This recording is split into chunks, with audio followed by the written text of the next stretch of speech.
হিজাব ফোবিয়ার নামে কোনো নারীর উপর লাঞ্ছনা মেনে নেওয়া হবে না। যারা হিজাব পরে বা পরে না সবার জন্য নিরাপদ ক্যাম্পাস গড়ে তোলা হবে। রোববার ঢাকা বিশ্ববিদ্যালয়ে বিশ্ব হিজাব দিবসের আলোচনায় এসব কথা বলেছেন ডাকসু ভিপি সাদিক কায়েম। হিজাব দিবস উপলক্ষে মানববন্ধন ও র্যালির আয়োজন করে ডাকসু।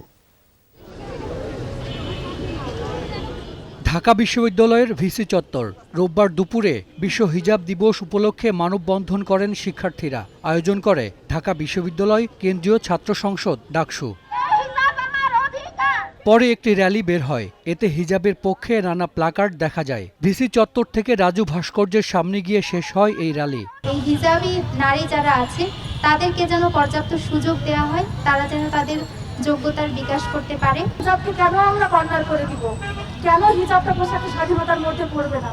এই তো কিছুদিন আগেই কার্জন হল থেকে যাওয়ার সময় হিজাবের কারণে হেনস্থার শিকার হলাম। হিজাব পরিহিত, নিকাব পরিহিত নারীদের উপর অনেক নির্যাতন হচ্ছে। তাদের হিজাব ধরে টান দেওয়া হচ্ছে, নিকাব ধরে টান দেওয়া হচ্ছে এবং আমরা ঢাকা বিশ্ববিদ্যালয়ের শিক্ষার্থী হিসেবে এবং ডাকসুর সদস্য হিসেবে আমরা এর নিন্দা জানাই।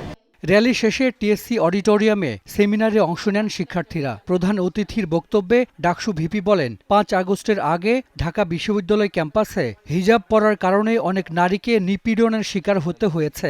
আমরা ডাকসুর পক্ষ থেকে একটা সেল গঠন করব। প্রত্যেকটা ডিপার্টমেন্টে আমাদের সেই সেলের সদস্যরা যাবে। কোনো শিক্ষক অথবা বিশ্ববিদ্যালয়ের প্রশাসনের যদি কোনো কর্মচারী কর্মকর্তা আমার বোনদেরকে হিজাব পরার কারণে কেউ যদি হ্যারাসমেন্ট করে কোনো ধরনের অভিযোগ পায়, আমরা তাদের বিরুদ্ধে আইনগত ব্যবস্থা নেব। 2013 সাল থেকে বিশ্বের অনেক দেশে 1 ফেব্রুয়ারি পালন করা হয় হিজাব দিবস। বাংলাদেশে এমন আয়োজন এই প্রথম। এটাকে শক্তি হিসেবে নিয়েই আমরা বেঁচে থাকতে চাই।